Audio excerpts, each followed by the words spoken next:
Olá, povo de Deus, quarto domingo do tempo comum, 29 de janeiro de 2023.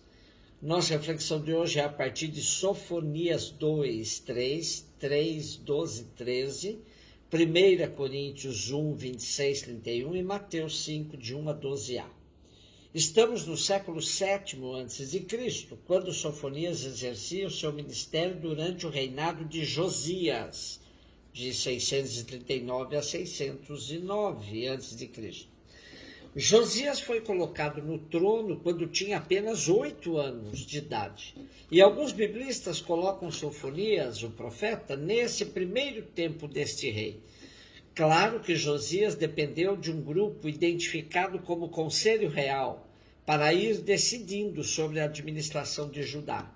Esse tempo foi antecedido por 2 reinados complicados de Acás e Manassés. Estes não foram capazes de garantir os compromissos da aliança, fizeram pactos com estrangeiros, se entregaram à idolatria, sobretudo com a adoração a Baal, promoveram a prática da adivinhação e da magia. E Manassés até colocou uma imagem de Astarte no templo de Jerusalém. Apesar dos problemas parecerem preferentemente de cunho religioso, as implicações no campo social e político são evidentes. Muita injustiça, muita pobreza, abuso da autoridade, juízes e comerciantes corruptos. E Sofonias grita a plenos pulmões que Javé não pactua com essa situação. Abomina os que provocam a desgraça na vida dos pobres e reserva um resto de Israel como sinal daquilo que consiste no seu projeto. Estes não cometerão iniquidades, nem falarão mentiras, não usarão os lábios para enganação. O fim da pregação de Sofonias não é, contudo, anunciar o castigo, mas é provocar a conversão, passo fundamental para se chegar à salvação. Por isso ele diz: buscai o Senhor, humildes da terra, que pondes em prática seus preceitos. Praticai a justiça, procurai a humildade. 1 Coríntios 1, 26, 31. Continuamos a leitura da primeira carta de Paulo aos cristãos de Corinto. No domingo passado, a preocupação de Paulo era com a formação de grupos em torno aos mestres, Apolo, Cefas, Paulo. Ele percebia que essa tendência dividia a comunidade e lançava a pergunta: Cristo está dividido? No nosso texto de hoje, ele quer ajudar a comunidade a assumir sua identidade de comunidade dos pobres, de gente simples, não dotados de sábios e poderosos. Porém, exatamente essa comunidade fraca é chamada por Deus para confundir os fortes. O caminho dos sábios, dos entendidos e especialistas era próprio da filosofia grega, mas a comunidade cristã vai por outro lado. Deve seguir Jesus Cristo e Cristo crucificado, humilhado e apequenado pelas mãos do sistema. Mas é nele que os cristãos encontram sabedoria, justiça, santificação e libertação, para que, como está escrito, quem se gloria, glorie-se no Senhor. Qualquer outra glorificação é ufanismo e ostentação. A única glória que os cristãos devem aceitar é a busca permanente pela identificação com Cristo. Mateus 5, de 1 a 12a. Naquele tempo, vendo Jesus as multidões, subiu ao monte e sentou-se. Os discípulos aproximaram-se e Jesus começou a ensiná-los. Bem-aventurados os pobres em espírito, porque deles é o reino dos céus. Bem-aventurados os aflitos, porque serão consolados. Bem-aventurados que têm fome e sede de justiça, porque serão saciados. Bem-aventurados os misericordiosos, porque alcançarão misericórdia. Bem-aventurados os puros de coração, porque verão a Deus. Bem-aventurados que promovem a paz, porque serão chamados filhos de Deus. Bem-aventurados que são perseguidos por causa da justiça, porque deles é o reino dos céus. Bem-aventurados sois vós quando vos injuriarem e perseguirem e mentindo disserem todo tipo de mal contra vós por causa de mim. Alegrai-vos e exultai, porque será grande a vossa recompensa nos céus. Bem-aventurados pobres em espírito, porque deles é o reino dos céus. Com essa sentença temos a abertura das bem-aventuranças.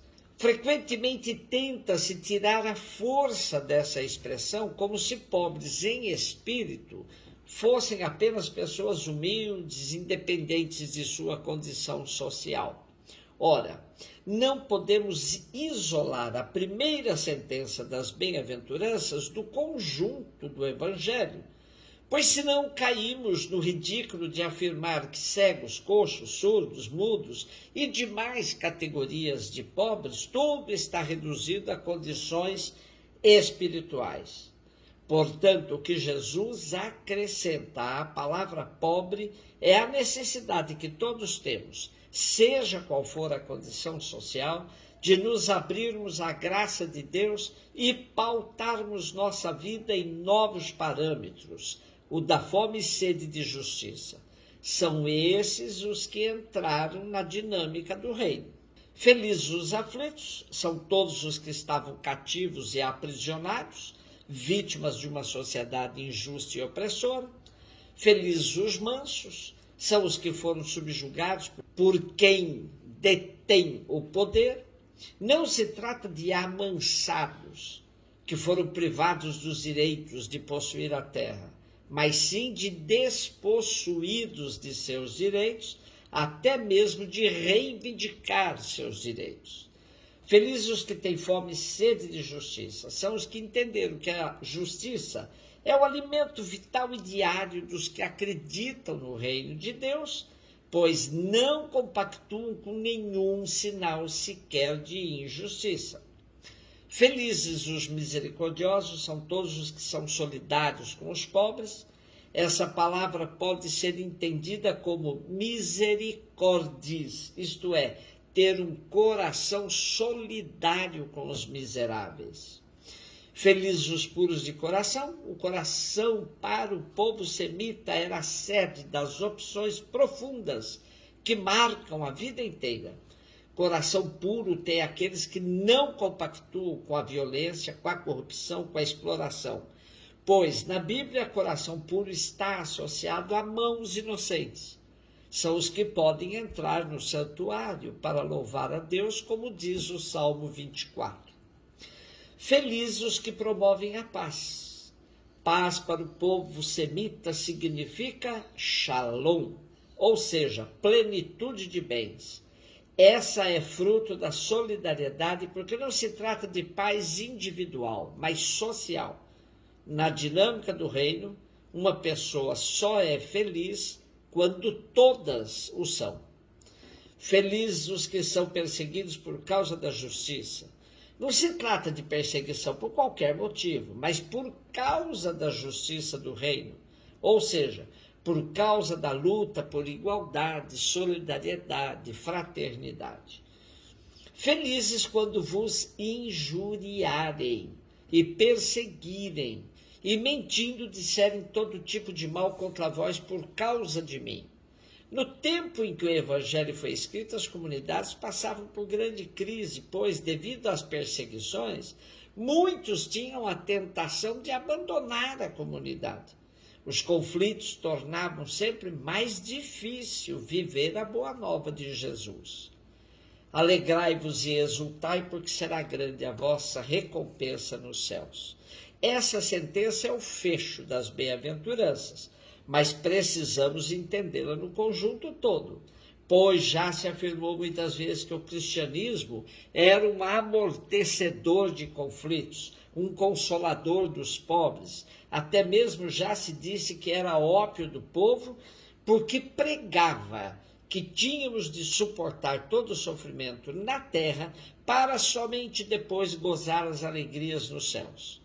Pelo conjunto todo das bem-aventuranças, se percebe que não é bem assim, mas exatamente são felizes e santos os que entram na dinâmica do reino, ou seja, lutam para antecipar na terra as alegrias que um dia terão plenamente nos céus.